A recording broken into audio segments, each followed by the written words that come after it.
नमस्कार, प्रणाम। लोग देख रहे बानी भोजपुरिया दस्तक। 5 बरस से काम चलत रहे रोपवे के रोहतासगढ़ किला पर, लेकिन 9 बरस में भी शुरुआत ना हो पाई। ई प्रभात खबर में 3 दिन पहले छप रहे रोहतास से, और अब खबर मिल रहल बा कि जन रोपवे के काम चलत रहे ट्रायल के निर्माण के बाद अब ट्रायल होत रहे, लेकिन ट्रायल के दरमियान ही उ रोपवे गिर गई।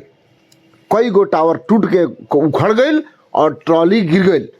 इस मने गनीमत रहल कि लोग में ना रहल, ना तो आज का भय रहित, कितना लोग मर रहतन। ट्रायल शुरू भइला के बाद अगर शुरू हो गई रही आई दशा भय रही तो का भय रही, हाहाकार मच गई रही। आज गनीमत मनाई कि अभी तक खाली ट्रायले में ही कवर गिल बा। सच्चाई खुल गई सामने में।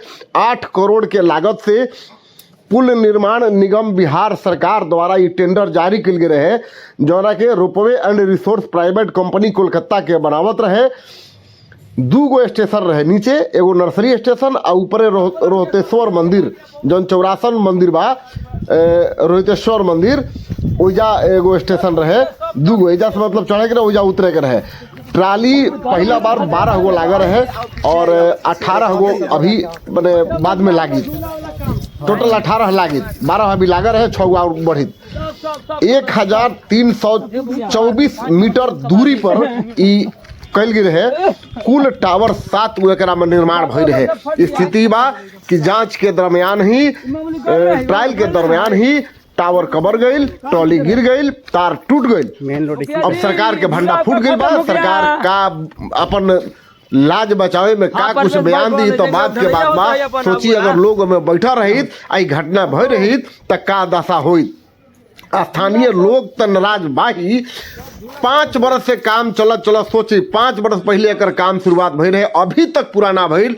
और अभी स्थिति बा कि एकर ट्रायल के दरमियान ही सब कुछ गिर गर उखड़ गई। अब सोची अब कब बनी कोनो ठीक नहीं के, ऐसे कि सरकार के अब थूथू हो गई।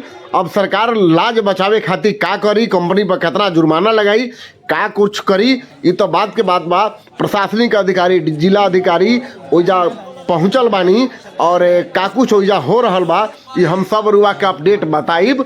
फिलहाल ओइजा के लोग जौन बहुत नाराज बा, वो के तरह से अपन प्रतिक्रिया लोग दे रहल बा, हम सब कुछ रुआ के सुना रहल बानी। भोजपुरिया दस्तक के टीम भी ओइजा मौजूद बा और के तरह से लोग के प्रतिक्रिया आ रहल बा, अब ये सुने लायक बा। देख सकत तनी कि ट्रॉली के का स्थिति बा, के तरह से स्टेशन कवर गइल बा। टोटल खंभा छत बिछत हो गई बा। ऐसा लगा था जिसे कि एगो तूफान आयल है और तूफान आकर के सब कुछ कबार दिलस। इस बात से स्थानीय लोग बहुत नाराज बन। नाराजगी में का कुछ कहतन स्थानीय लोग, सुनी लोग का कहता। आज नगर पंचायत रोहतास में एक बड़ा हादसा, जो रोपवे का काम बिहार सरकार नीतीश कुमार के द्वारा यहाँ पर्यटन को बढ़ावा देने के लिए किया गया था। इसका उद्घाटन 3 तारीख को था।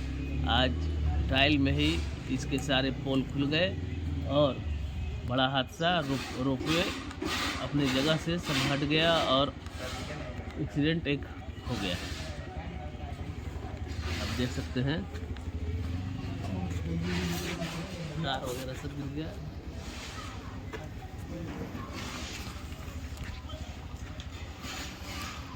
लॉस में, बाकी सब ठीक है। रोहतासगढ़ किला पर रोपवे जन टूट के गिर गिल बा, एकरा पर और का प्रतिक्रिया बा कमेंट बॉक्स में हमारा इंतजार रही। और लोग का कह रहल बा, कितना मने अपन भड़ास निकाले के बा, तो कमेंट करी, बताई कि का रुआ कहल चाहत नहीं। देखत रही भोजपुरिया दस्तक।